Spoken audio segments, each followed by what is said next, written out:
I know that I'm going to lose him. And I also know that it's probably going to be sooner than I was anticipating. For the better part of the past 8 years, Come on, buddy. St. Francis detective Holly McManus and now retired Canine Bane have spent nearly every waking moment together. He had my back every day. He has literally saved my life and the life of other officers. I'm setting my dog, he will bite you! From chasing down bad guys to stealing peanut butter sandwiches, their adventures have been endless, and a lot of them documented on social media.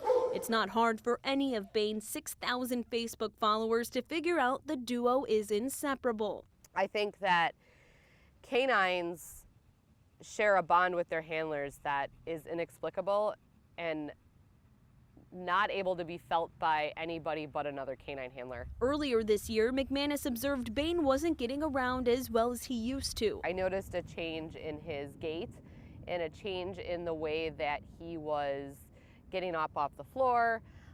He seemed uncomfortable. Scans and x-rays came back normal, but a DNA test diagnosed Bane with a neurodegenerative disease that will likely take his life. DM is terminal, there is no cure. Degenerative myelopathy, or DM, affects the spinal cord, causing weakness and paralysis starting in the hind paws and legs. It's especially noticeable when Bane walks. His legs and paws drag on the ground. The walker prevents further injury and it makes his walks more comfortable. Eventually, the disease will progress, causing him to lose control of his organs, bowel, and bladder. They say the DM is painless, so I guess if there's a silver lining in any of this, it's that the loss of mobility or the loss of movement in his body, he hopefully is not feeling that. McManus and Bane were forced to cut normal walks from 2 miles to 1/4 of a mile at best. Good boy. Now the canine finds relief with acupuncture and hydrotherapy. We get him all geared up and we stick him in a water tank with a treadmill, and we work on building strength in his body in general. The water allows Bane to preserve the muscles he still has control of while absorbing less impact.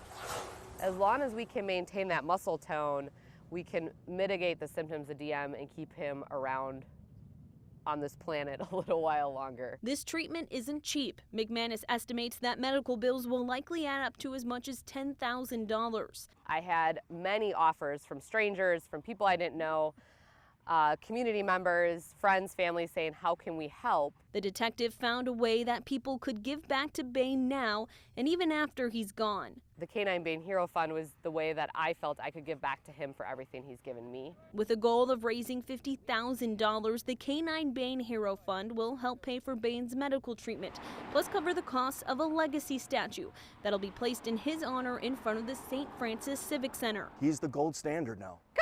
The gold standard, whose likeliness will be cast in bronze, engraved with his name and all future canines to come. Boy.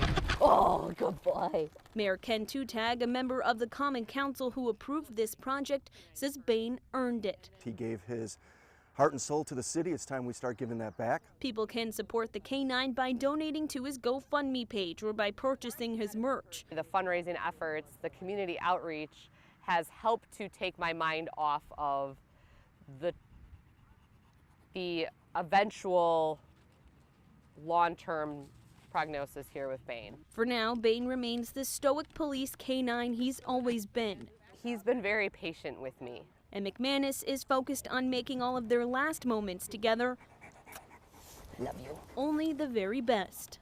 To him, I'm grateful. I'm grateful for my life.